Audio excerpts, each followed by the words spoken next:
All right, welcome everybody. Welcome to the Fairmead Hilltop neighborhood and the Hilltop Community Church. Before we begin, I want to say thank you for coming. I see some neighborhood councils here, some familiar faces. Before we begin, I would like to thank Pastor Lauren and the Hilltop Community Church for sharing this beautiful venue with us. I'd like to thank Don Gosney, who is going to be our timekeeper. Mr. Gosney will also be recording this meeting, which can be found on his Don Gosney YouTube page. And the church will also be streaming this to Facebook and Everybody's Richmond. I would like to thank the candidates for taking time out of their busy schedules to show up tonight, and thank the audience and those viewing tonight. Tonight we have our very own Pastor Lauren to moderate the forum. The candidates have been briefed on the rules. Pastor Lauren will go over them before we begin. And I really want to say that it takes a lot of courage to run for office. And win or lose, you guys deserve respect for giving it a try. So congratulations, and I wish you the best of luck. Thank you. So Pastor Lauren. All right. Hey, thank you very much, Ardo. Good evening to everybody. Thank you for coming. As Ardo said, my name is Lauren Laumer. I'm the associate pastor here at Hilltop Community Church.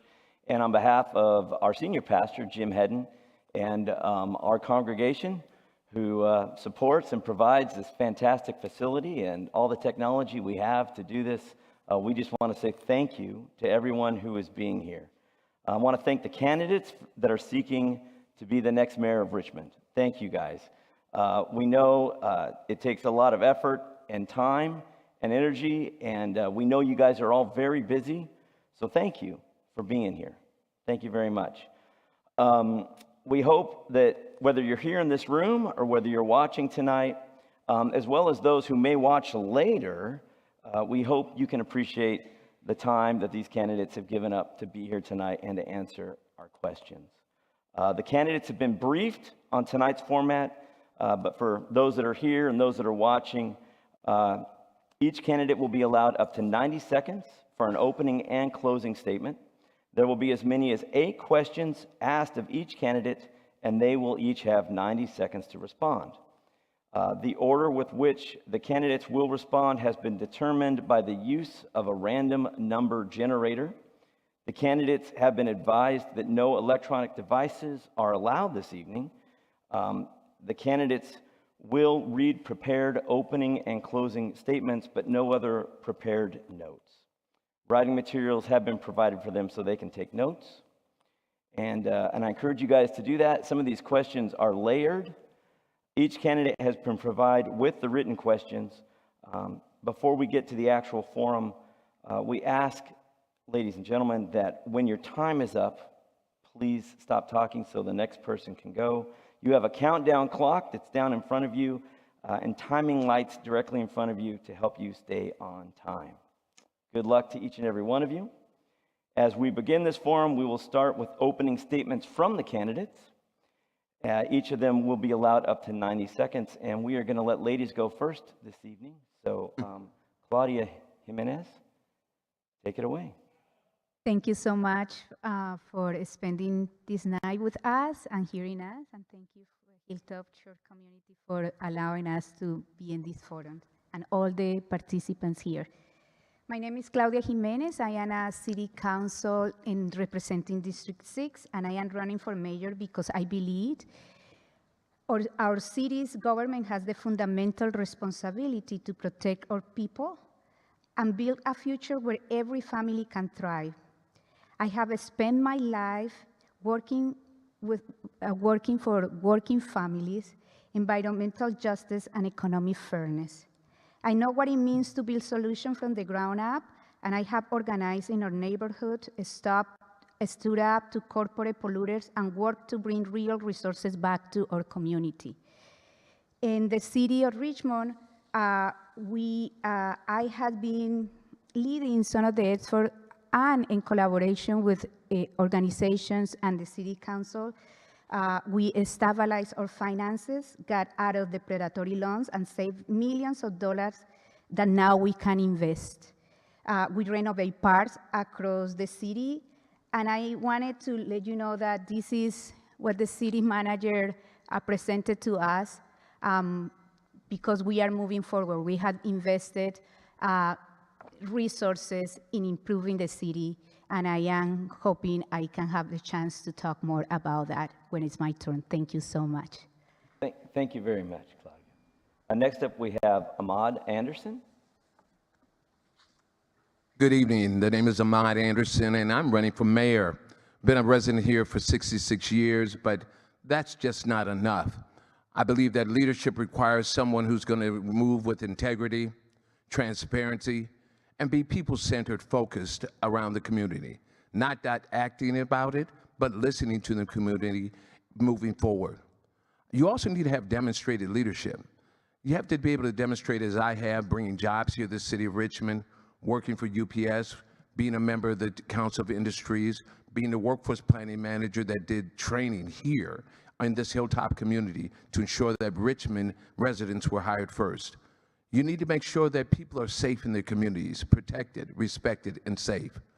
I'm a block captain, working with other block captains throughout the city, talking about what the issues are. How can we make our neighborhoods more safe? Working as a conduit with the police department, educating them around the culture and the history of Richmond, the trauma that's been suffered, but also working to bring the kind of economic development that brings forth not just jobs, but career opportunities and benefits for the city of Richmond. And most importantly, if you're doing all those things, people want to come here to live. You need to have housing, not just affordable housing, but reasonable housing, meeting people at their level. It says that you just need to be a resident, to live here, to run for office. But leadership is not based upon just that. You have to be able to demonstrate that you're able to get along not only with the council members, be able to walk it as you talk it, work with the neighborhood councils, be active with the community throughout the times. What? Hey, sorry, Ahmad, your time is up. You actually, the timer didn't start on time, and so that's not really my fault. We're trying to keep it fair. But Okay. Thank you, Ahmad. Thank you. Next up, we have Eduardo Martinez. Thank you. My name is Eduardo Martinez. I'm the current mayor running for re-election.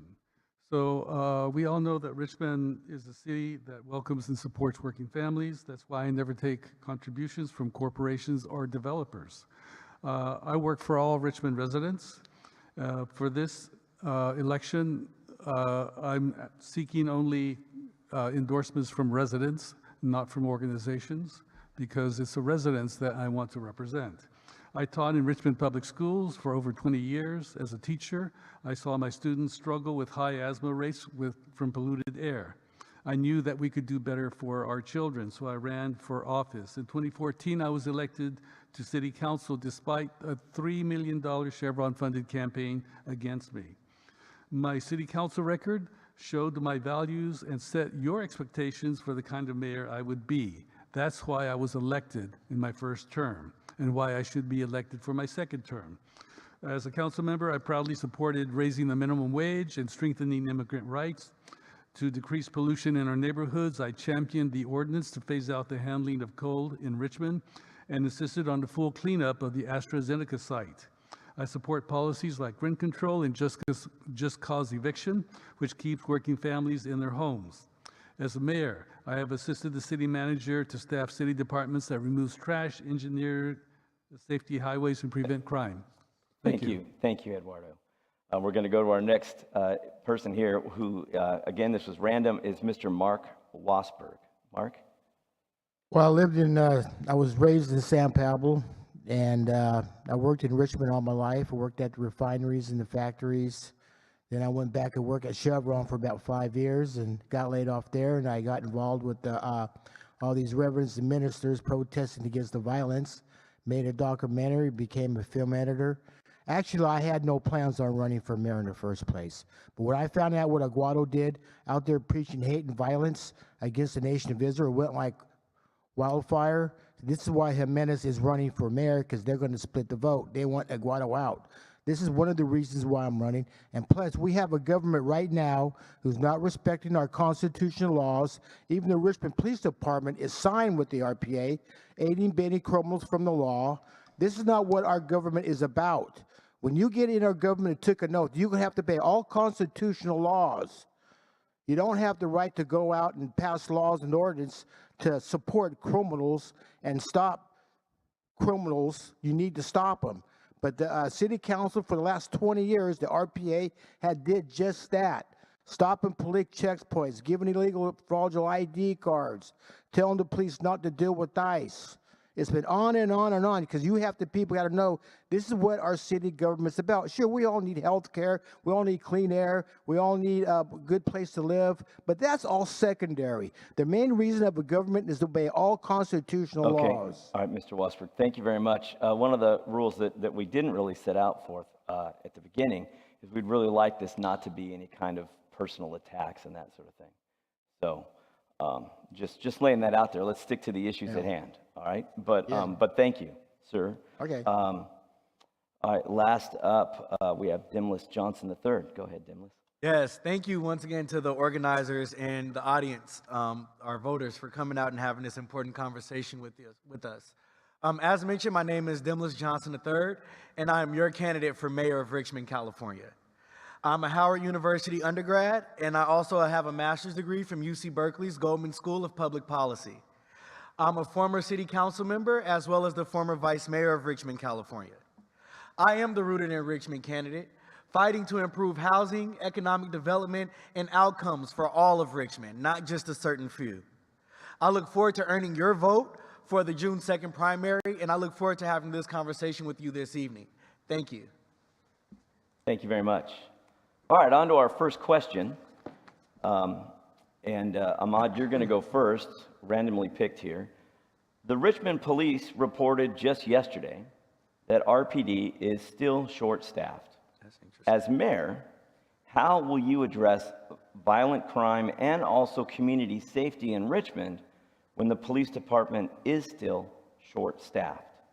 One of the things is not to approach the police from a position as mayor and a leader in the city in an adversarial way. It means working together to protect, to be secure and respected in this community. Staffing is important, but recruiting individuals to work here is difficult when they are chastised for being part of the police department. It's a three-pronged approach. It should be holistic. Defending is not the right step. You need to be able to do as you've been asked to do, meet the minimum staffing of 147. There's 130 presently there. But working with your neighborhood councils, working with your block captains, which I am under the Office of Neighborhood Safety, learning about the trauma that's been impacted here in the city by the police department in history, but educating them, bringing them back to community policing that involves them in their communities, one-on-one, with their neighborhood councils, with their active youth, and preventive measures. As a Youth Service Bureau Director here in the city, I had the opportunity to learn the communities, share that as a conduit with the police department, and educate our community on the value of being protected. And most importantly, as a member of the West County Health Care Program, as a consultant that dealt with Alameda County and Contra Costa, working to deal with mental health issues, working with our county to support those that need it the most, who have been impacted through over the years. It's a collective effort by all. Thank you, Ahmad. Claudia, I'm going to go to you. I actually didn't get to finish the question, but it's okay. Ahmad, you answered it well, but the rest of the question was, some candidates emphasize education, others emphasize or prioritize more police officers.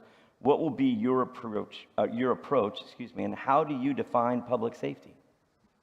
I know there's a lot there. Yes, a lot, but I will try. So it's interesting that you say that yesterday the RPs say that because at the Laurel Park Neighborhood Council last night, Officer Garcia said that crime is down and staffing is looking very good. So somebody is saying different things. What I know is that Chief Simmons is doing a really good job hiring, that there is no mandatory overtime. We are filling the vacancies and we need to continue to do that.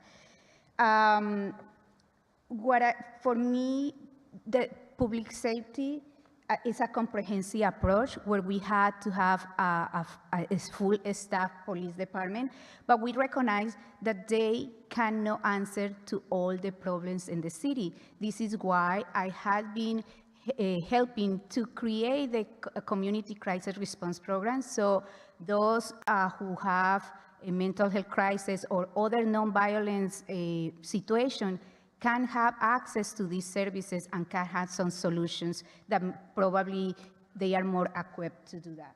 But also, safety is about having dealing with the unhoused and do unhoused intervention, have the parks clean, have the streets well maintained. It's about how we feel as a community, and it's more than just thinking that the police will resolve every problem in the society. Thank you. Thank you, Claudia. Next up, Eduardo.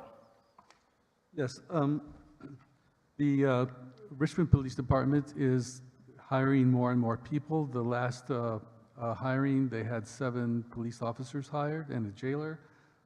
So things are improving. We've also are addressing violent crime by taking a lot of the responsibilities that are nonviolent off of the hands of the police so they can focus on the violent crimes, which means that there's more protection around violent crimes because that's what the police can focus on.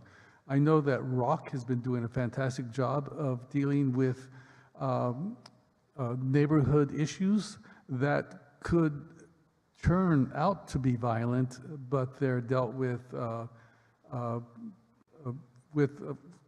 passion and kindness. And then we have the ONS, which also helps reduce gun violence. So it's a 3-pronged approach that addresses neighborhood safety, but we also need to increase public recreation so that our young people have a place to go, have things to do, make sure that our parks are welcoming so that we can all go there as families and enjoy time together. And then, of course, our senior centers where our seniors like to gather to play pool, dominoes, and chess, and put puzzles together. Okay, thank you, Eduardo. Next up, Dimlis. Yes. As mayor, if the issue of violent short staff came up and we were short staffed, violent crimes for me would come first. I don't want Richmond to have the same issue that we saw with Oakland, where people were not having their 911 calls answered or not having the police show up. So that would automatically take precedent for me. I know we talk about like how the murder rate has went down, but we can't talk about crime going down while people's persons are being robbed and others' persons are being raped. So for me, these type of personal crimes, they take precedent because for me, public safety is defined as free from physical, mental, emotional, and harm of all kinds. And so that's why I believe in a holistic approach, making sure that we have a fully staffed police department, not minimum. I feel like for too long in the city of Richmond, we've been given a minimum and been told to celebrate it. That's no longer going to happen when I'm your mayor. Also, ensuring that ONS, ROC, and other services coordinated through the county to help with homelessness are there to take care of those issues so that way the police can focus on police matters. As I mentioned, we most definitely want to make sure that our police department is fully staffed, not just the minimum, continue to work across various departments such as ROC, ONS, and even bringing in and coordinating with the county and other regional agencies to make sure that we are not just tackling this, some of these issues on our own, but from a regional perspective, especially like some of those flash robberies and things that we saw happen. Also, the last approach is taking the same approach that Mayor Brandon Scott took in Baltimore, increasing the community center hours. Thank you. Thank you, Dimlis. Mr. Wasper. Well, we know in 2020, the Richmond City Council defunding the police out of hate. When all this burning, when the BLM was burning down America, just about every Democratic city in the United States was defunding the police.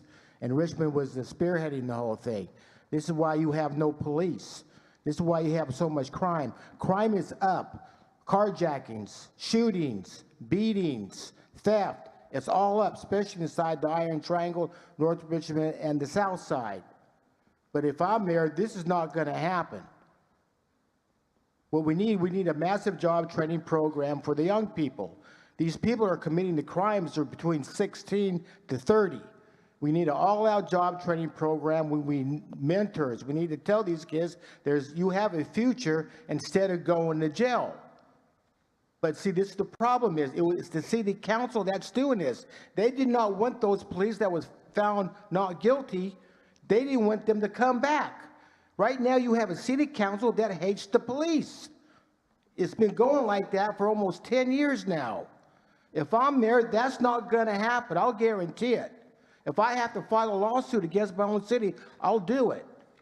But like I said, you got to have people know they have a future. All right? You know, parks and all this stuff, that's not going to do any good. You're going to have to work with these young kids to get them into job training programs, get them educated. Okay, thank you very much, Mark. All right, our next question, and as soon as I read this, we'll start with Claudia. What is your strategy to reduce homelessness while approaching the issue with compassion, ensuring public safety, and the quality of life for everybody here, Richard? Thank you. We had been, since I got there, we had been funding and putting on the budget almost $2 million to increase the services of the unhoused, because we know that the county services are not enough. And I cannot go to my residents and they are talking about this, and I say, well, it's the county problem. So we has put in that money. SOS has a daily center that is working well. Actually, I'm going to visit, do a visit, and if you want also do a visit to that day center. But we put 14.5 million with some grant from Honky to create, to transform the Motel 6 and 48 supporting houses unit for chronically homeless individuals and on-site support. And I think that is a way that we, in combination with grants from the state and with the county and the city, to have resources to really create dignity for those unhoused residents who need also more support. So we are doing that with this one, but I feel like this is one of the examples of what we can do to make sure that people have a place to stay. Thank you. Thank you very much, Claudia. Next up, Ahmad. How would you answer that question? There are at least maybe 1,000 people daily unhoused in our city of Richmond. Housing unhoused individuals are different levels. Some are skilled, some are unskilled. Some are living in their cars. Some are house surfing, couch surfing, if you will. The recent mention about the hotel is $3,000 per unit. You can build up from the ground up affordable housing at $500,000 to $800,000. Are we making the correct motions to put together a strategy versus just a off-the-cuff mood to be able to satisfy people who need that type of dignity and respect and services? I've spent some time in San Jose with Matt Mahan, the mayor there. They set a goal that they would reduce it by 1/3% by the end of the year. Where are our statistics? Are we doing the things that make sure that we are meeting people at their level, not affordable housing, but reasonable housing? I'm on the Fair Housing Advocate for Northern California. We not only protect the renters, but we talk about increasing housing from the standpoint that will meet the deficit, that by 2050, we have folks that are respected in homes, whether you're unhoused or housed, you will be able to live, eat, work, and play in this community, not by affordability, but that it's reasonable. That's our role and responsibility. Thank you. Eduardo Martinez, your answer to the homelessness issue? Yes, thank you. People are homeless for a variety of reasons. When I helped vacate the Ryden Road encampment, we did that by going from resident of the homeless encampment to resident of the homeless encampment to ask them, how did you get here? What do you need to leave? And the stories were so diverse that each one of them needed a totally different program. So we did our best to offer them what they needed. And some of them had families to go back to. Some of them had enough money to rent a place. They just needed the money to make the down payment. And some of them had emotional and drug problems, and they needed more care than the others. So we have to make sure that we can provide what is needed for each individual to make it in the society that we are asking them to be a part of. So it's a major problem, and I think that the hotel that we have done is taking care of a large portion of them, which are the people who have drug problems and emotional problems. Thank you very much, Eduardo. Next up, Mr. Wasper. Well, I see these homeless people every day. They're smoking, they're living on the sidewalks, smoking crack, urinating, leaving their feces everywhere. Some of these people are not going to do nothing. That's all they want to do. Now, they're going to live at Motel 6 for probably the next 20, 30 years. They're building another little tiny town where people are going to live for free. At Riders Road, they lived there for almost a year and a half, violating all the laws. And this is what the city council allowed. If a person wants to help himself, there's help out there. If you want to live in a shelter, if you want to live in Motel 6, you're going to have to go out and get a job training program. You're going to have to help yourself. If not, there's not much we could do, because you can't force the people to go out and get a job and get educated. Most of these people are not going to do it. That's how they want to live. I know I was homeless for 13 years. I know how these people operate. There's help out there if you want to help. Get help, but these people are not going to do it. So what do you do with them? That's what I'd like to know. You got to bring in professionals. You got to evaluate these people. Say, what's your problem? Why'd you come here? You got a drug problem? Okay, we'll help you. If they don't want to help, fine. Throw them back on the street, throw them in jail, send them money, give them ship them out of town. You're going to have to do something with them. Send them to jail. What are you going to do with them when a person does not want to do nothing? All he wants to do is get drunk and smoke crack and be homeless. So what do you do with them? See, that's the problem Richmond is having. Thank you, Mark. Next up, Dimlis Johnson.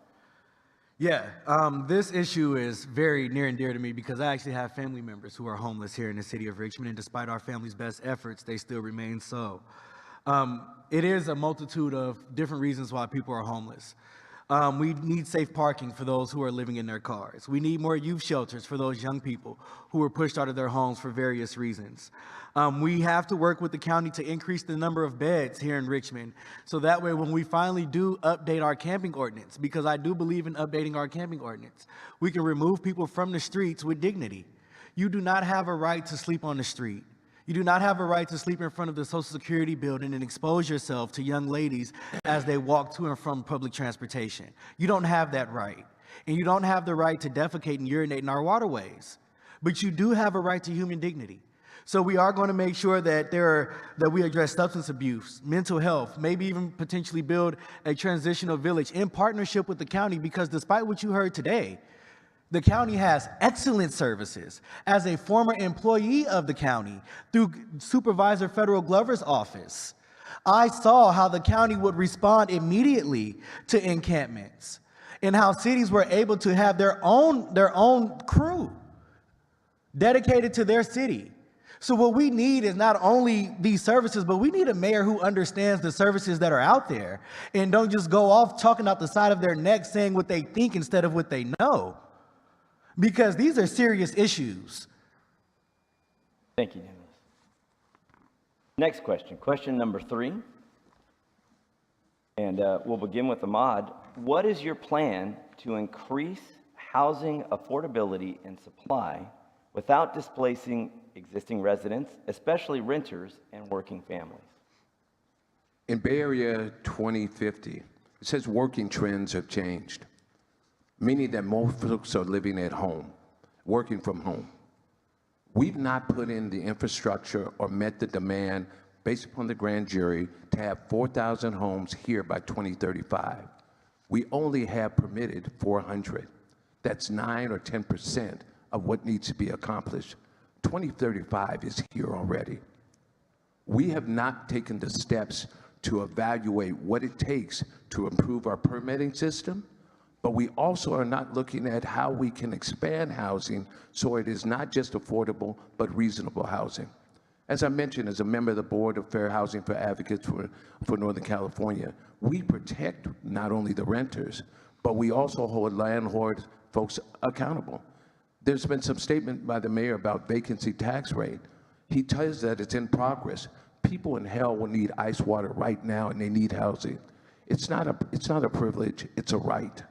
I would work to expand that because it's not just a city problem, it's a regional problem. You talk about unhoused, if you want to be respectful, you don't ask them how they got here or where do you come from. That's not empathetic leadership. You need to step up and step in, work with the county, provide those wraparound services, just like Oakland said, the time is ticking, the time is up, we need new leadership and we need it now. Demlis Johnson. Yes. Well, as you guys have probably heard, if you heard me before answer this question, I believe in folding the Design Review Board responsibilities back into the Planning Commission. It is not something that is mandated by the charter, and they can barely get a quorum to meet, which is holding up projects here in the city of Richmond. You have to go to design review, then planning, and God forbid you get denied by either one of those, then you have to go to city council. That right there is a convoluted process, and it makes it easier for individuals to throw in what they want and not what the city and the residents want. I think the Hilltop community has seen that a few times. Also, we have to work with investors to close those gaps that we have in funding, investors that align with our values. What a lot of people don't talk about is how Maynard Jackson, the former mayor of Atlanta, went out and got those foreign investors, those African investors, those local investors, and got people interested in housing projects, development projects. And we need a mayor that's just as bold and just as aggressive, and I'm ready to be that for the city of Richmond. We also have to look at non-traditional ways of building. We keep talking about the cost of building, and we're talking about traditional costs. We keep going with old ideas, we're going to get old results. We need to be looking at modular housing, container housing, things that we can do with prefab building, things that come in under budget and half the time. These are the conversations that we have to have. We also have to work with WCCSD to build teacher housing. Don Gosney is on the board with, talking about their surplus property. Why isn't our city council members on those boards as well talking about the surplus property and how we can increase teacher housing and maybe even first responder housing? Okay, thank you, Demlis. Eduardo. Yes, it was mentioned that I'm interested in passing a vacancy tax. The vacancy tax would create a fund to help owners of vacant properties to activate their empty lots. We have tons of empty lots that could provide housing.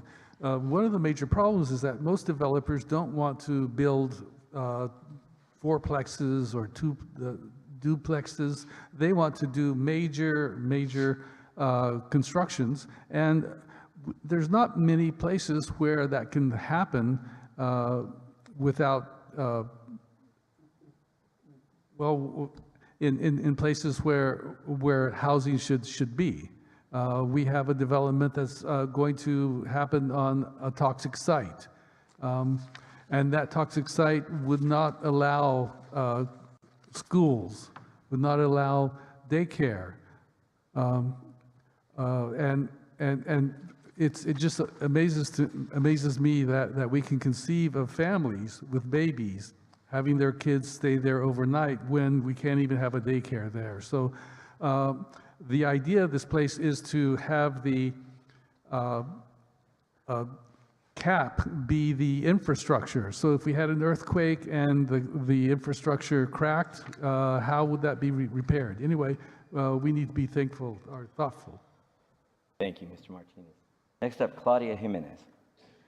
Yeah, thank you. As a member of the McDonald Avenue Task Force, I think that is one of the pilot projects and spaces where we can really develop a plan for housing.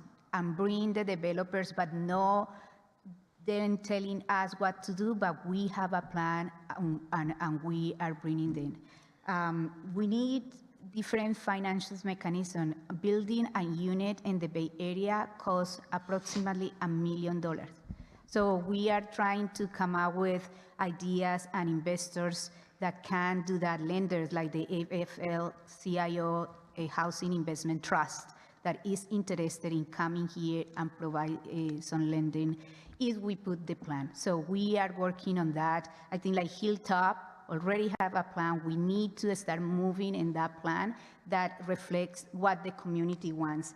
And start, yeah, so it's more about how we really want to put together financing mechanisms, because right now what they want to build in Richmond is single family homes, and we need more than that.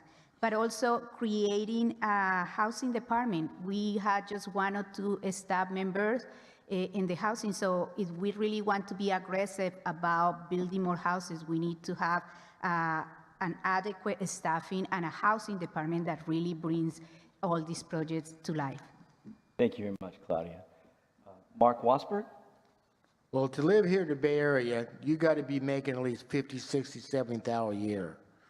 If you want to rent a house, you got to have 2 people working making 50,000 a year. That's just the way it is. Now, I like to see a program where we could build some housing, affordable housing, where you pay on your income. All right? You know, I mean, you don't want to work at McDonald's and Kentucky Fried Chicken all your life, because you're not going to get anywhere. I keep telling these people, you need to get into college and get yourself a good trade. Then you'll be able to afford a place to live. See, this how our this how it works. But the problem is developers don't want to come in here because you have the city council tell them what to build. Oh, we want this way. We want this way. And they're not going to make no money. It costs money to build these units, and they have to make a profit to pay their bills. I mean, Richmond has a lot of land. We could build tons of affordable housing. But my plan is you pay on your income, but because the problem, you cannot have all housing on your income. You know, people want to have a 2-3 bedroom house. They want to raise a family. And in that case, you better be making 50, 60,000 a year, both of you people. You see what I'm saying? But we could do it, but it's the city council that's fighting the developers. You can set up committees, you could do this and do that, but the bottom line is something has to be done. Thank you, Mark. And just so you know, you're going to start the next question. Yeah, you get a little bit of a rest because there's a little bit of a link to this. If you have the questions in front of you, candidates, I encourage you to look at this. This is question number 4. The planning department recently presented a plan to the city council for their consideration for the future development of the old Hilltop Mall property. And yes, all of us up here in Hilltop are very interested in this question. The proposed housing plan has a higher density than the new owners of Hilltop Mall and surrounding neighbors want. What kind of development do you see for the old Hilltop Mall site? And would you work with the neighborhood councils and Prologis, the current owner of Hilltop Mall, if it meant you had to compromise? Mr. Wasberg. Well, I'm willing to work with anybody if we could do something with Hilltop Mall. But there was a plan, I think, there was a plan already that there was going to build stores and housing and all this other stuff, what I could understand, but it didn't go through. I mean, what are you going to do with it? You're going to end up tearing the whole thing down and go ahead and rebuild everything? It's probably going to cost almost $1 billion to do. So maybe we can convert it into businesses, convert some in businesses, but I want to see the store still there. I don't want to see the store go away, all right? But we know we could put housing there, we could put businesses there, but don't put no, pennies or anything like that, because they just went out of business anyway because of online shopping. But we could get together with developers and figure out what we need to do and work with the planning commission. Do we want to have businesses? Do we want to have homes? Because like I say, AC Transit goes right out in front. It'd be nice where you could just walk out of your place, go to the store, catch the bus, go to work. I mean, where I live at, it only takes me about 5 minutes to go to the store, go to the bus, take BART. See, that's what I like to see. But the question is, what are you going to do with this big, massive piece of concrete that's sitting there? Something's going to have to be done, right? But I would like to see the community figure out what we need to do. Thank you, sir. Thank you. Ahmad Anderson, your thoughts on this? Sure. You know, we were just talking about the obstacles. The obstacles are the way our leadership thinks. You know, what we should be thinking about is how we bring forth a community that can eat, live, work, and play. We need a hospital in this community. We should build a hospital here that works for not only the city of Richmond, but the region. It provides jobs and training for our Contra Costa nursing program, providing hours, working with UCSF to expand that as well, bringing a quality grocery store to this area so we don't have a food disparity, making sure we have quality jobs that are union, that are hired Richmond first. I've been endorsed by buildings and trades in this community. You have to build partnerships and relationships. That's the reason it stalls. I remember the mayor being here in 2022 and telling the city he would be determining what grows here. The city had already spoken. The community here does not want density. They want mixed use. They want mixed use here in this area. What would also be helpful to providing the opportunity would building a trade school here, where you just don't have technology, that you just don't have trades, but you have also healthcare as well, making this a focal point that brings in tax revenue, and then build homes and houses around that for long-term care to be able to include the community where, again, you can eat, work, live, and play in harmony. Thank you. Endless. Yeah, I find it hilarious that we often talk about community input until that input isn't what folks want to hear. Right. Then all of a sudden we know what's best. This needs to be, it's a community-centered vision. The folks of Hilltop, the people who have to deal with the traffic, the folks who have to travel outside of the Hilltop area, they are the ones who dictates what it looks like up here in partnership with Prologis. And to my understanding, that has happened on a number of occasions, but those meetings and those results of those meetings have not been honored. And I want to let you know, as your mayor, when the community comes up with a plan and the developer compromises with the community on the plan, that's the plan we're going to go with. Not the plan that someone on the other side of town who does not represent your district think you should have in your district or you should put in your district, when they haven't even put together a fully comprehensive vision for their own district. So for me, it's quite simple. Compromise is how we move things forward, get this project out of the muck and the mire, and push the vision of those who live in this area. We have to want to pull dollars from the surrounding areas, in addition to taking care of Hilltop residents. As Ahmad mentioned, we want to be a regional destination here in Hilltop, like we once were with the mall. There are people as far as Southern California asking what had happened to Hilltop Mall. So people are looking for this regional destination to come back, and I really do believe that with the community's vision and the compromise with the developer, that can happen. Thank you very much, Dimlis. Eduardo Martinez. Yes, I'd like to start off by asking people not to put words in my mouth. Several times people have stated that I've said one thing or another completely false, so I would appreciate it if people not do that. What I have said is that Hilltop Mall should become a destination. It should become a destination this is my view, and I'm open to compromise. I'm open to listen, and I've been here many times to discuss the ideas that I have. But they are ideas, they're wishes, they're dreams. They're not dictates. And I understand that the community has a big voice in what happens here. But sometimes we have the issue of NIMBYism, where people in communities don't want this or want that without taking in the needs of the entire city. So that's what we need to keep in mind. It's like Dimlis said, it's a compromise. We listen to everyone and come up with the best solution. One thing that I do think we need to do is to make sure that whatever plan we have, we allow for a BART to be brought in to Hilltop. And it should also connect the Contra Costa College with that. So some sort of public transportation. All right, understood. Next up, Claudia. Yeah, thank you. I think I agree, we need to put the community first, not the developers, because if we put the developers, we interact with projects like the AstraZeneca building housing in a really toxic land. So I think like the community first, the community has been meeting, and I believe what the community wants is housing, small business, retail, activities for them to do, a grocery, all of these amenities to be able to have an area that is vibrant, right?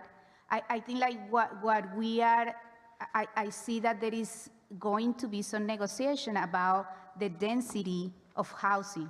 And I see that this is something that we will need to have some ideas on what the community wants and what is needed in terms of housing, right?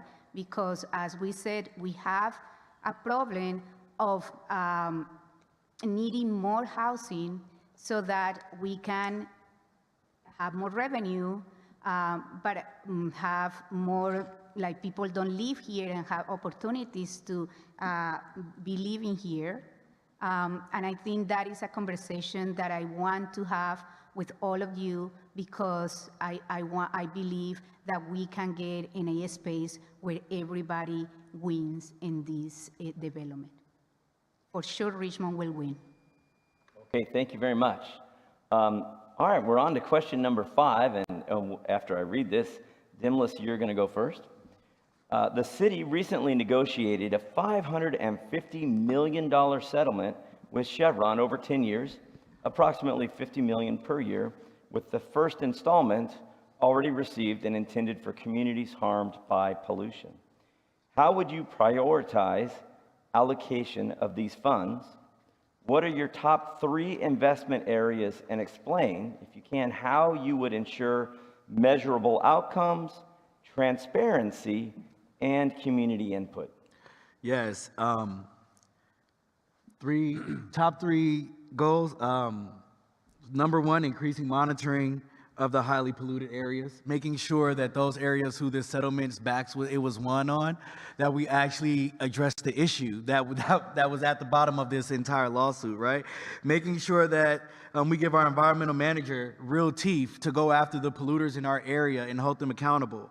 Also helping families who need help with asthma treatments or breathing treatments, so that way individuals who are struggling with health coverage aren't having to struggle with that in a city that got $550 million for their kid having asthma. I think that's robbery at that point. Also, we have to take a good look at the infrastructure and what's going in the capital improvement projects in these areas.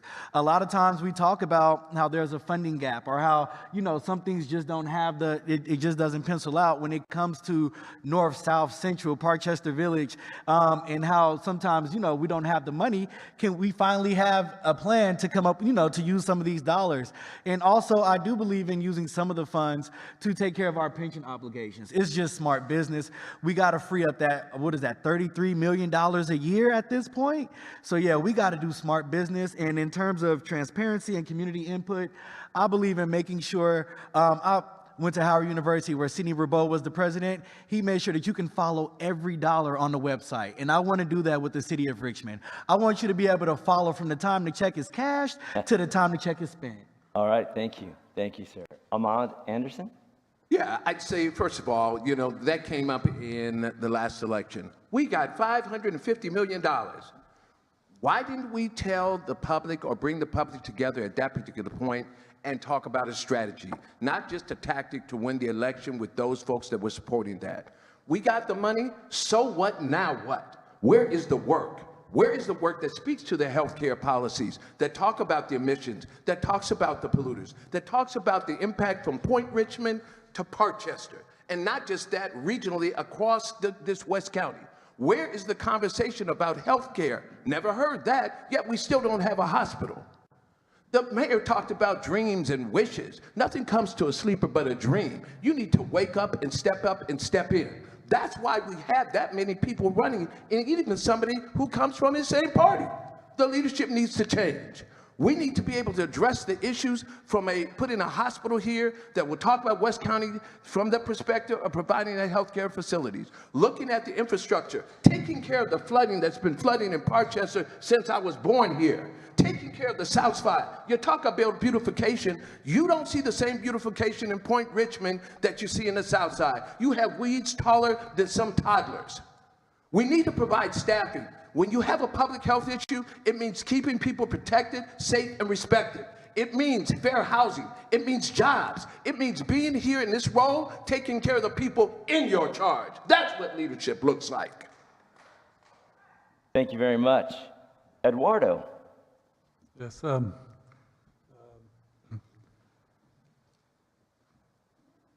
When we talk about the $50 million, we have to take into account that the $50 million isn't a separate account. It is part of the general fund. And instead of just looking at the $50 million, we need to be looking at the entire general fund. All of the things that Mr. Anderson mentioned comes from the general fund.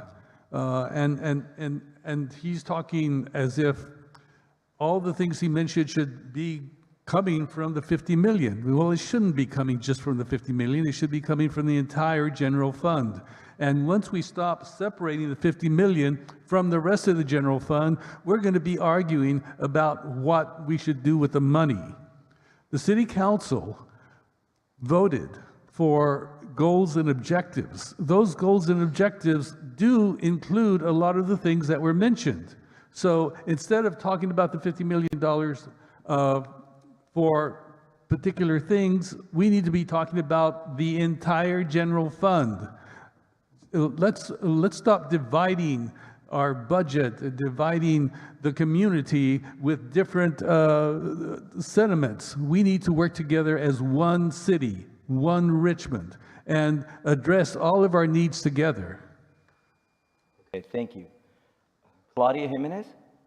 Yeah, this council, and I was part of the negotiation that brought $550 million. And tell me if this is not good for the community. I think this is essential, and we need to make sure that we include the community in how we are going to spend, because there is a lot of needs in these communities.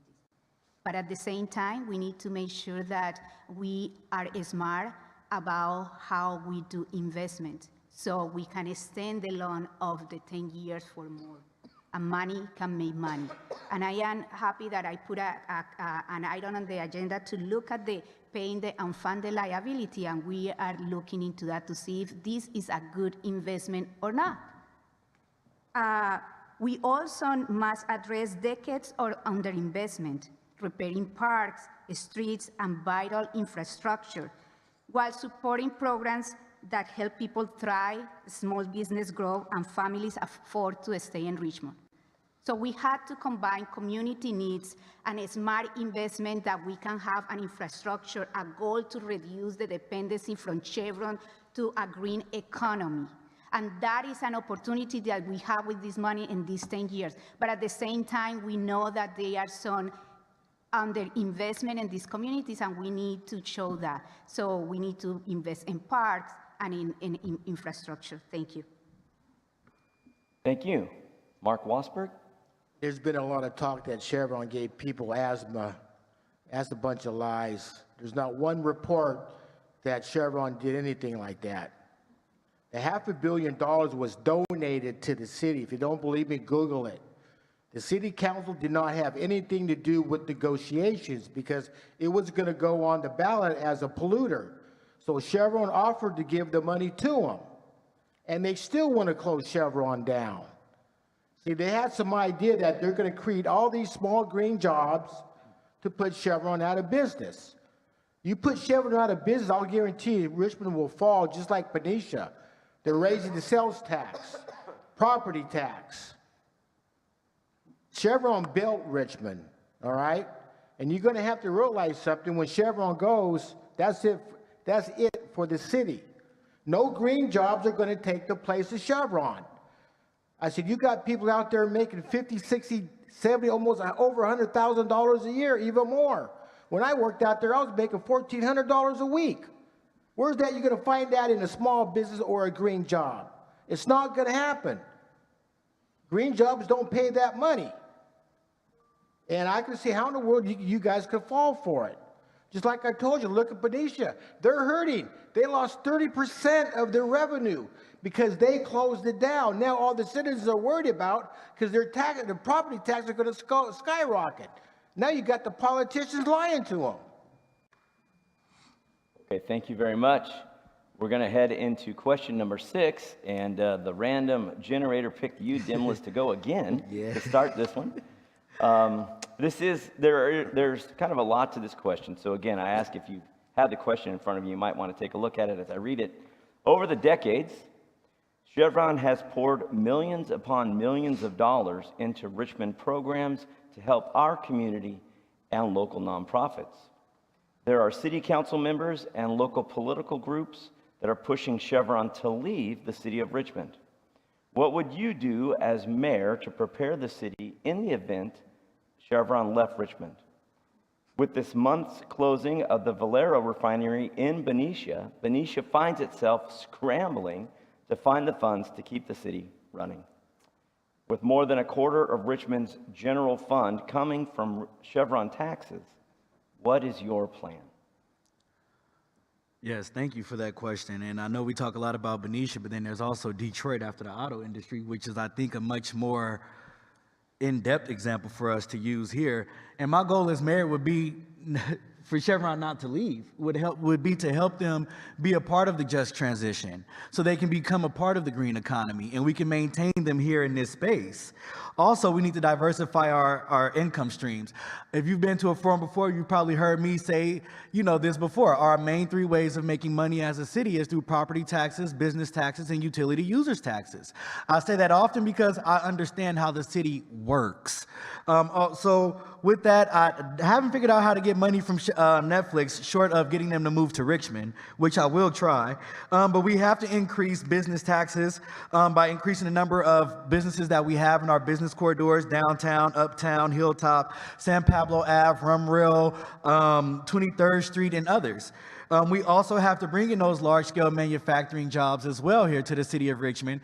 We have 6 areas ready for green manufacturing, like the 2 current members on the board are speaking of, but they don't want to come because the 2 current members on the board are on the board. Also, property taxes. We have to increase the number of houses that we have for sale here in the city of Richmond. Despite what my opponent said, people do want single-family homes. Not everybody wants to rent an apartment for the rest of their life. Some of us want to build generational wealth like herself, who owns a single-family home with an ADU. So why shouldn't the rest of us? Thank you. Claudia Jimenez? Yeah, thank you for the question. I think part of what we were thinking about to have, and it wasn't a lawsuit, that settlement, is to have enough time with that money to start investing and being prepared if Chevron reduces the production or happen like Benicia. We don't want to be Benicia. So we have this opportunity in these 10 years with these $550 million to start thinking in what are the right investment that do return of investment to the city and move the needle from being so dependent on Chevron to not be dependent on Chevron. It's all our responsibility to have a plan. And we have right now the money to start thinking about that. Before we didn't. So now we had the money to start doing that. And I think like we had been talking about the port, we need to have bold investment in modernizing the port so we can attract the green businesses that can create the jobs, that can create the opportunities that we need. Also, we had the McDonald corridor. I am really excited about that because that is also an opportunity to expand and create more businesses. Small businesses are important in our community, and we need to make sure that they are staying and we have more. Thank you. Thank you. Eduardo Martinez? Yes, the conversation around Chevron leaving isn't to force Chevron out of the city of Richmond. It's to make plans for when Chevron will leave the city of Richmond. We know that the petrochemical industry is declining. There will be a time when there will be no petrochemical industry. So we need to look far into the future and make sure that we are ready to stand on our own. And that's what we're trying to do by diversifying our economy. I had hoped that the city of Richmond could use its port to be part of the nascent offshore wind industry. Before I became mayor, we weren't even on the radar. Since I've been a mayor, several developers have come to the port and have suggested that they should be the ones who work with Richmond on the offshore wind industry. We have begun looking at our port, figuring out how we can take care of delayed maintenance and rebuild it to several levels that will take several types of industry. So we've also attracted a lot of battery and development and industries. Thank you. Thank you. Thank you. Mark Wasberg? You lose Chevron, you lose the city. Simple. Chevron pays up to 30% of the budget. Look at Benicia. They're crying right now because they did it to themselves. Now tax is going to go up. Now that people are complaining about sales tax, property tax. This world will never do without oil. Once you stop oil, the entire world will come to a complete standstill. It's over. And you people are going to have to realize that. He talks about all these green jobs, and he's buying he has a gasoline car. Okay? Now, you know, you'll never have a job that's going to place of Chevron. The ports are not going to do it. The green jobs are not going to do it. You show me one green job that you're going to make $100,000 a year, all the overtime you can. You show me where you could retire out of a green job. There is no green job that you could do that. On and on and on, the city wants Chevron out.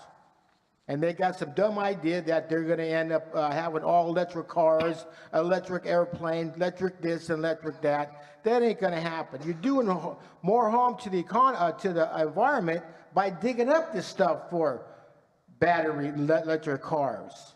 All right? So you people are going to have to realize something. Once the oil stops, the world stops. Thank you very much. Ahmad Anderson. The threat of Chevron leaving is nothing new. Since 2006, there has been pressure from the leadership on this council to eliminate Chevron. But they put forth a Measure U in 2022 that was supposed to increase the business tax. But that business tax was supposed to be branding what we had here as a business in a city, advocating to improve and retain the businesses, networking throughout the region to invite folks who want to come and bring the manufacturers here in this community, and then being a conduit to do that. We don't have that type of leadership. The mayor's been here for 12 years, and he's now just talking about increasing revenue and what we should do. That windmill is just blowing smoke and wind in our face. The reality is that we have revenue streams. We have it here in Hilltop. I mentioned what we should be able to bring here in order to increase the revenue, to increase jobs and opportunities and benefits for working families. We have the port to energize that, diversify the area. We need the type of port director and supported that port director like Danny Wan, who's a friend of mine, who was with the Oakland Port. We need to also talk about what we can do with the marina to make that a destination. In fact, using Point Eladi to look like the Presidio, where you can have jobs and opportunity and food and housing in this community. They need to get over themselves and get out the way, develop relationships throughout the community of the Bay Area, work with folks who've supported me, Senator Aguirre and Buffy Wicks, who have a plan and a strategy. Thank you, sir. Thank you, thank you. All right, we're going to head into question number 7. This kind of flows out of the last question. We will start with Claudia Jimenez, and there's a lot here. So Richmond has relied on Chevron, as a major. Let me just start over. Richmond has relied on Chevron as a major revenue source. What is your plan to reduce the city's fiscal dependence on a single corporation while maintaining stable funding for essential services? Taking Measure U into consideration, how would you, as mayor, promote broader economic development? I feel that for people who are watching online and people in the room, they need to understand what Measure U is. Measure U was passed in 2020 by the people of Richmond, and it taxes businesses on a percentage of their gross receipts, their total revenue. Before Measure U, businesses paid a base fee and a rate on their employees. So, restating the question, taking Measure U into consideration, how would you, as mayor, promote broader economic development? Would you propose any changes to Measure U? With the limited time we have provided for your responses, please tell us what steps you would take to financially prepare the city if Chevron were to leave. Take it away, Claudia Jimenez. Yeah, it's interesting because since 2018, Progressives has put measures in the ballot that I had been supporting that had brought an increased 50% the general fund since 2018. A Measure U was a big thing. It brings $12 million to the city every year, while doing it for small businesses, paying less than the ones who make more money. That is a progressive measure, and no businesses left because of that. So you mentioned what we will do. Well, we are starting doing that by making Chevron to pay $550 million and then have the money to think about how we can invest that money to start making sure that we are moving the needle of that dependency that is 24% in the general fund from Chevron to reduce it and diversify the revenue that we have. As I said, now we have the money to start thinking about how we can invest it and extend that money longer than 10 years so we have more money to start doing the work of increasing revenue for the city of Richmond as well. Okay, thank you very much. Ahmad Anderson. Well, I've already spoken to you already about Measure U and what that should be to broaden the scope of business here. At that time, as was mentioned by my friend and councilperson Claudia, that business did not leave. I'd like to see the stats for that because that's not correct. In fact, not only did we lose them, but we weren't able to address and attract more businesses. And this is why we suffer from a tax revenue perspective. We have the opportunity to build on those areas that I've talked about, from Hilltop, we all talked to McDonald, we talked about the marina, we talked about Point Melati. But if your city is not safe, which is a #1 issue, folks won't want to come here. Folks won't want to build their businesses here. Yes, we've decreased the murder rate, but we have commercial property issues. We have the rape. We have the illegal trafficking on 23rd Street. Those areas are the areas that we need to improve our services there. We still don't take care of the potholes in this area, the bread and butter things. So if we're talking about investments, if we're talking about revenue, we need to invest in the things that we have here. But you need leadership to step up and do so. We've not got an active perspective, but we've got a lot of numbers and fancy pamphlets that look good but have empty promises. You need to be able to see what the status is. You need to be able to feel safe here, and you need to see the progress. I'd say you don't see the progress in any zip code in this city. Thank you. Eduardo Martinez? Yes, once again, we have someone who says that there has been no businesses brought to Richmond. We had Moxion, We brought Levity. We just brought OpenAI. There are lots of businesses that come to Richmond. I know because I've promoted them. He mentions his friend Danny Wan. I brought Danny Wan to the city of Richmond to be part of our port. So it's not as if I haven't done anything that the city of Richmond has not improved, because we have improved. We put up solar lights up and down Carlson Boulevard. We put lights on the overpass from Pennsylvania to Rumrill.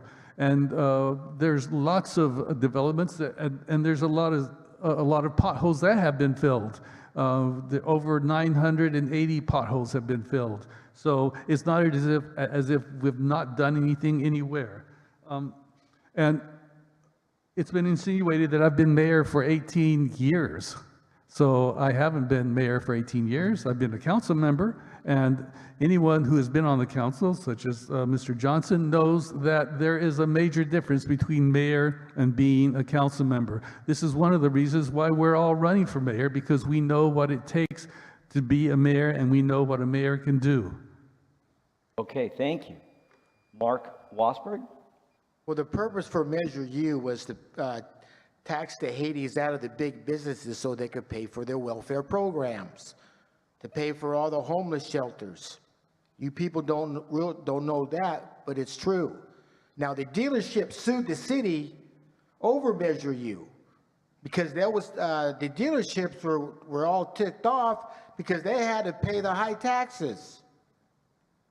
See, this is, no matter if you have a small business, a medium-sized business, or a large business, the city needs revenue. But see, these big businesses are not coming in because of the higher taxes. This is why.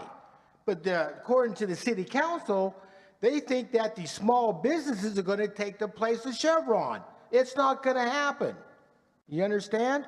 This is how the economy works. Like I say, the city needs revenue. I don't care if you have a small business or whatever, they need money, all right? But see, with all the money we're getting from Chevron, we can make adjustments to Measure U to bring in businesses.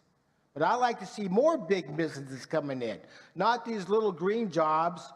I mean, he talked about all these jobs. Well, how much these jobs are going to pay? See, you haven't told the people that.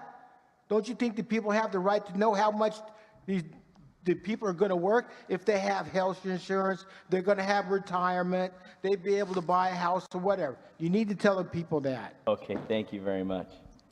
Dimlis Johnson. Yes, as I answered in my previous answer, my plan to increase revenue, I just want to expand a little bit more on how to reduce fiscal dependency on a single corporation, recruit more large-scale manufacturing corporations to the city of Richmond, both green and traditional. I don't want to demonize all traditional manufacturing industry jobs because there are some that we can most definitely recruit here to the city of Richmond.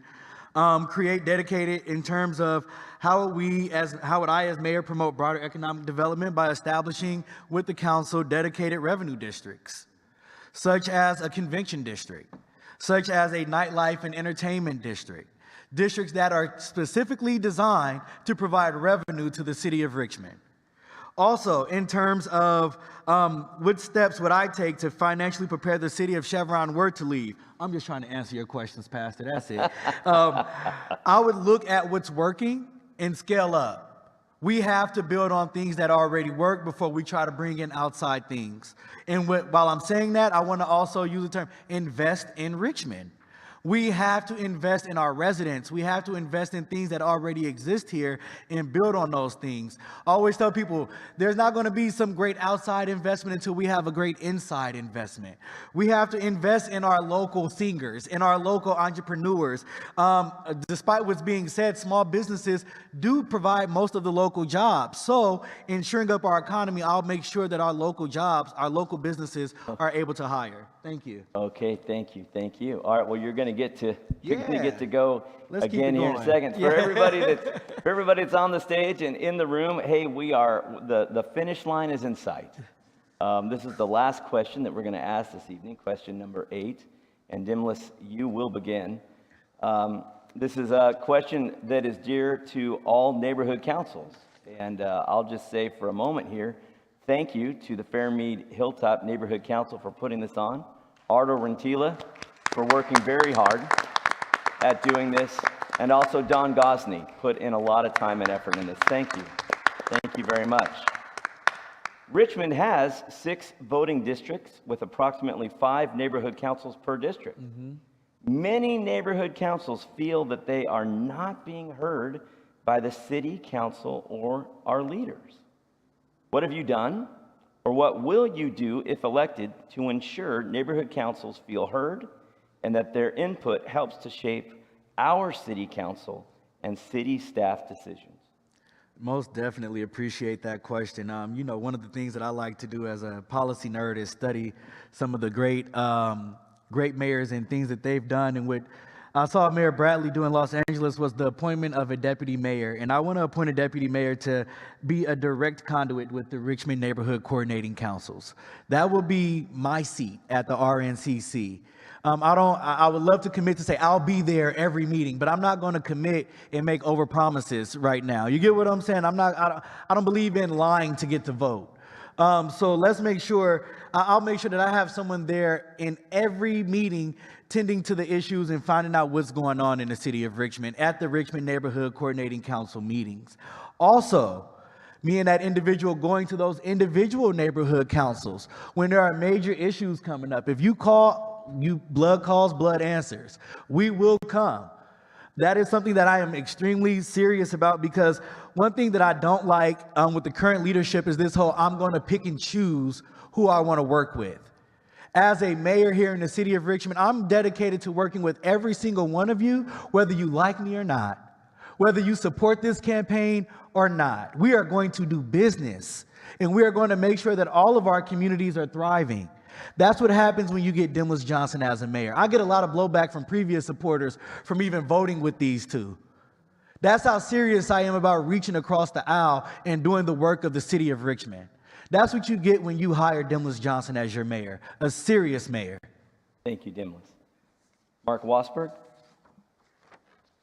What was the question again? How will you work with neighborhood councils so that we feel heard? What I would do is I will have a hometown meeting once every 2-3 months. Open meeting that the community to come, and I will listen to them. Instead of having to go to the city council meeting, and, oh, you only got 1 minute for this. You can't say this. You can't say that. I don't like what it said. Kick them out. That's not going to happen with me, okay? I want to hear from the people. I want to communicate with the people. And I need to know what you need. We might not be able to fill everything, but I will listen to the people, and I will try my best to let the people know that we are here to help you. And there's times if I have to go over the city council and the city manager, I'll do it. If I have to file a lawsuit, I'll do it. But I want to let the people know that I'm here for you, and I will listen to you, all right? Because you think this mayor's going to go out there and say, hey, come on over, we'll have a hometown meeting, or these guys are going to get together, hey, come on, we're talking. They're not going to do it. You can't even, you try to call your representative. They don't even answer your emails. They don't even answer your phones. But if you put me mayor, I will listen to you and the community. Thank you, Mr. Wasberg. Eduardo Martinez? Yes, I have not made every neighborhood council meeting, but I do have an open line, and neighborhood council presidents have called me. In fact, they call me many times, and I answer as many times as possible.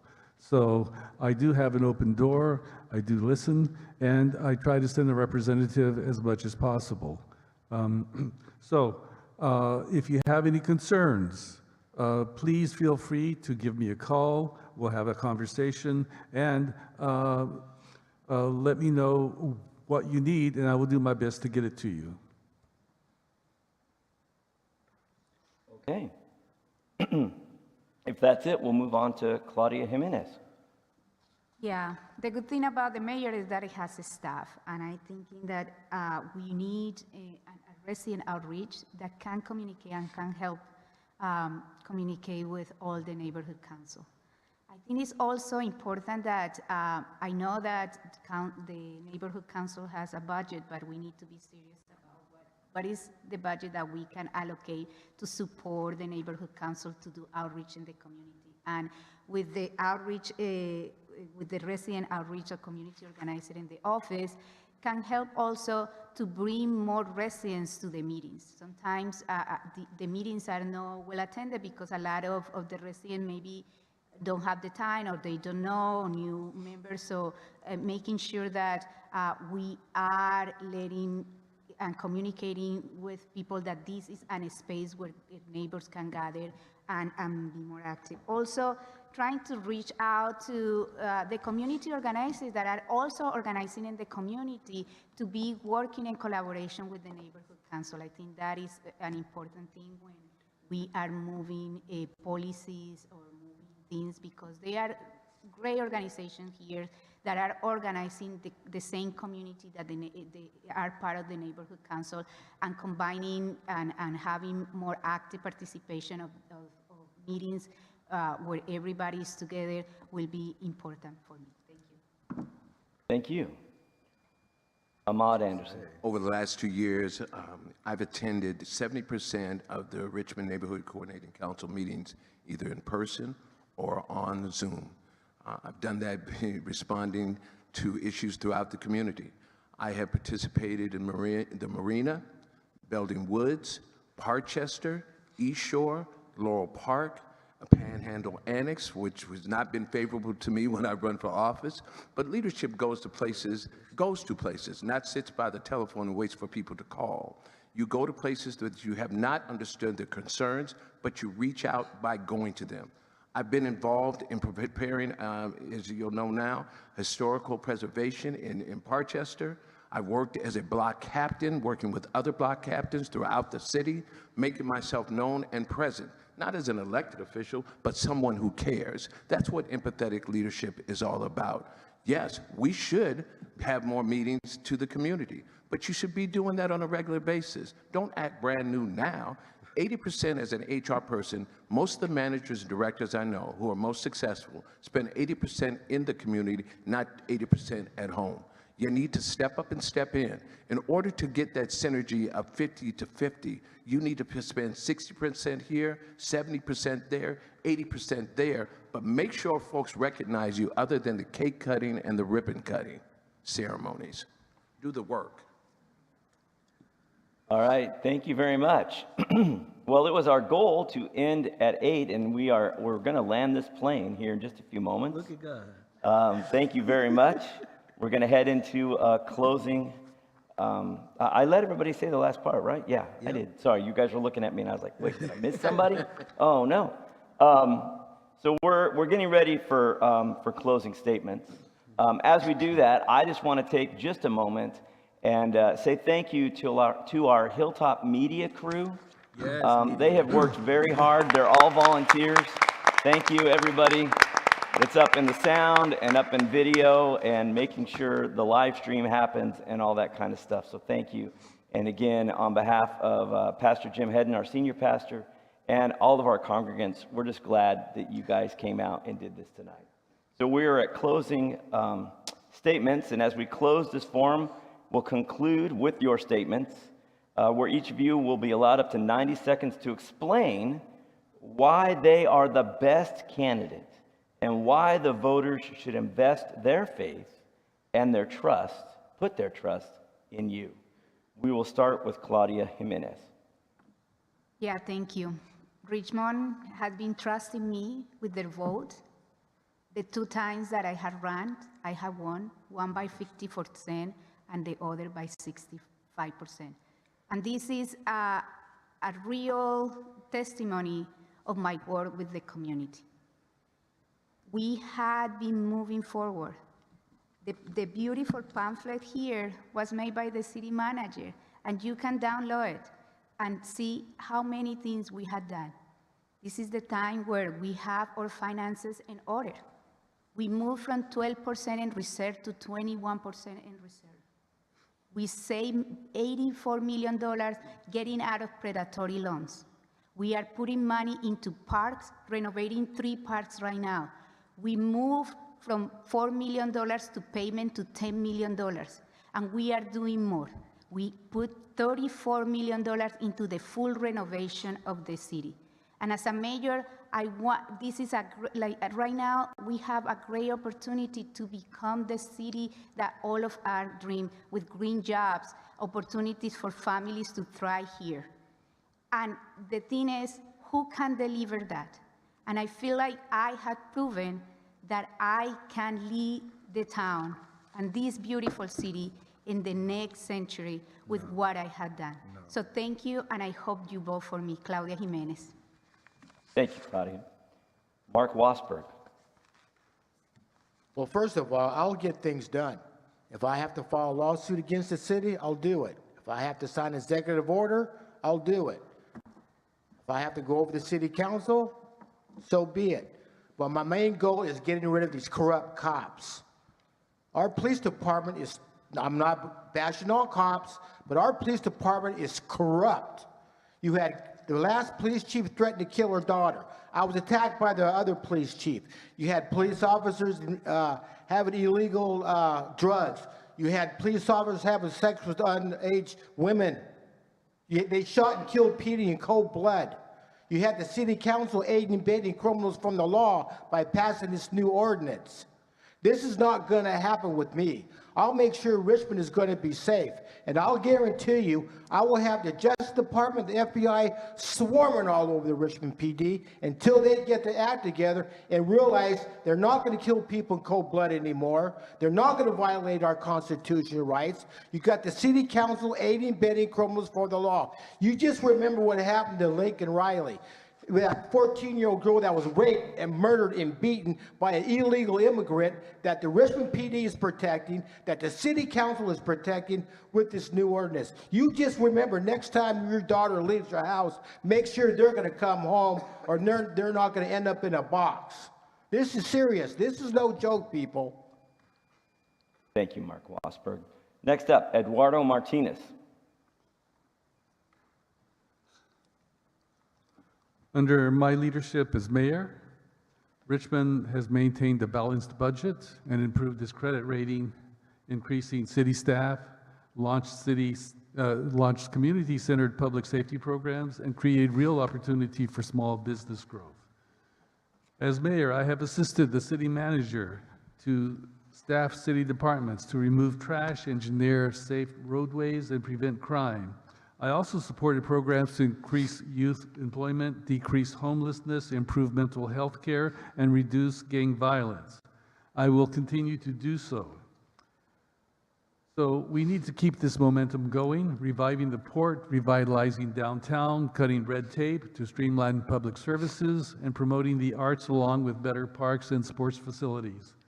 I would appreciate your vote. Together, we can build a better Richmond for all of us. Thank you. Thank you. Dimlis Johnson, III. Once again, I'd like to thank the organizers of this event and our residents for coming out and having this conversation with us tonight. As mentioned, my name is Dimlis Johnson, III, and I'm a 4th-generation Richmond resident, your former vice mayor and your former city council member. The only candidate known for working across lines, communities, and philosophies, not just talking about it. The only candidate with the educational, personal, and professional experience to get the job done. The only candidate who's been elected by the entire city of Richmond, not just the district, and has adequately represented the all of Richmond, not just a select few. You guys know how these two lead. It's exclusive, it's non-inclusive. He cuts off Mia and gives other council members more time to talk that he's in line with. She only works with individuals that she likes. We don't need those type of mayors. And as for my other opponents, we don't need on-the-job training and individuals looking for the pencils on the first day. I'm Dimlis Johnson III, and I look forward to earning your vote at the June 2nd primary. Learn more and join the movement at johnsonforrichmondmayor.com. Thank you for your time. Thank you, Mr. Johnson.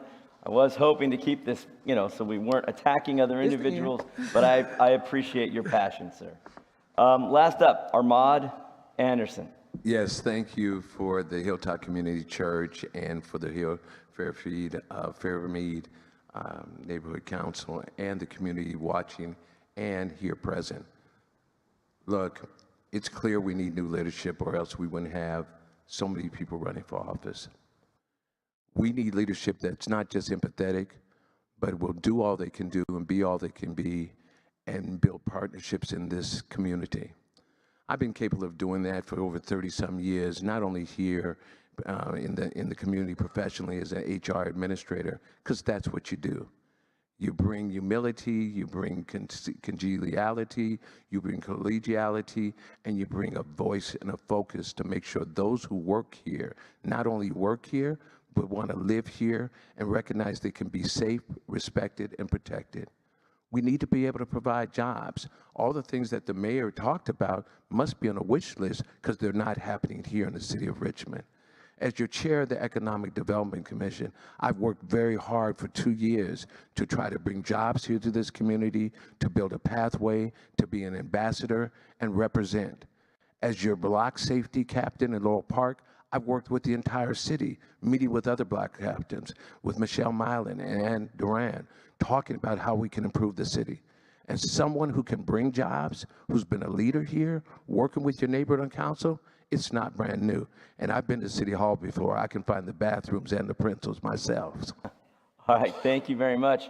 Would you join with me in thanking all these candidates for coming out tonight? Thank you very much. And just one last thing as we sign off, I just want to let you know we are Hilltop Community Church. We have community in our name. We love our community. We pray for our community. We want to see our community thrive and be healthy and safe.